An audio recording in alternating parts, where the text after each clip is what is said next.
یہ مال اللہ تبارک و تعالی کی ایک بہت بڑی عطا ہے،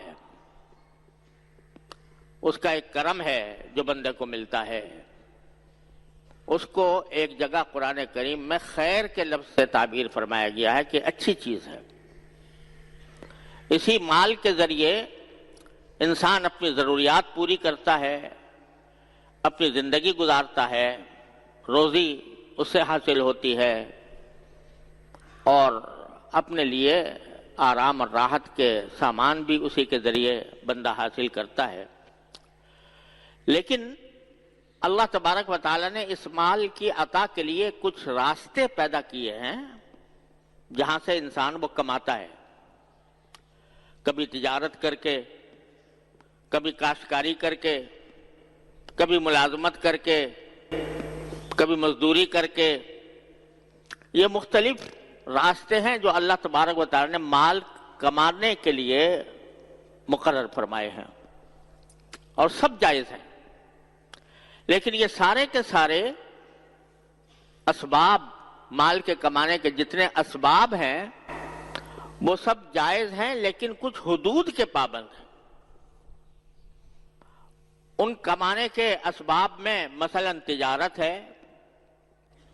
اللہ تعالیٰ نے تجارت کو نہ صرف یہ کہ جائز قرار دیا بلکہ قرآن کریم میں اس کو ابتغاء من فضل اللہ سے تعبیر کیا کہ یہ اللہ کا فضل تلاش کرنا، اللہ تعالیٰ کا فضل ہے۔ یہ جو روزی تم کماتے ہو یہ اللہ تعالیٰ کا فضل ہے۔ کبھی اس کی مزید تشریح انشاءاللہ پھر عرض کروں گا۔ تو یہ اللہ تبارک و تعالیٰ کا فضل ہے۔ جو تم تجارت کرتے ہو وہ بذات خود اگر کسب حلال کے لیے، حلال کمانے کے لیے، حلال کمانے کی نیت سے اور صحیح جگہ خرچ کرنے کی نیت سے تم یہ تجارت کرو تو یہ بذات خود ایک عبادت ہے۔ حدیث میں رسول کریم صلی اللہ علیہ وسلم نے ارشاد فرمایا التاجر الامین، التاجر الصدوق الامین مع الانبیاء والشہداء والصالحین یوم القیامہ، او کما قال صلی اللہ علیہ وسلم۔ جو تاجر سچا ہو، امانت دار ہو، وہ قیامت کے دن انبیاء اور شہداء اور صالحین کے صف میں ہوگا، ان کے ساتھ ہوگا۔ اتنی بڑی بات ہے۔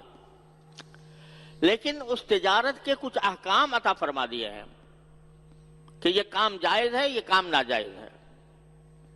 اس میں اگر سچائی کے ساتھ تجارت کرو، سچ بولو، جھوٹ نہ بولو، دھوکہ نہ دو، ملاوٹ نہ کرو، تو یہ سارے تجارت تمہاری حلال، نہ صرف حلال ہے بلکہ عبادت ہے تمہارے لیے۔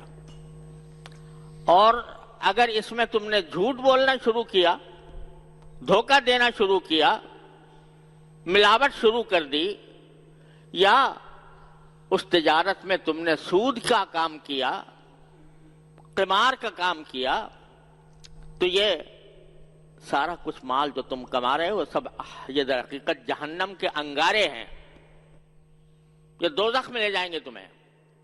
بظاہر تمہیں چمکتا ہوا سونا نظر آ رہا ہے، بظاہر تمہیں چمکتے ہوئے نوٹ نظر آ رہے ہیں، بینک بیلنس میں تمہارے اضافہ ہو رہا ہے، لیکن اگر تم نے شریعت کے احکام کے خلاف تجارت کی ہے تو یہ تمہارے لیے جہنم کا راستہ بنیں گے۔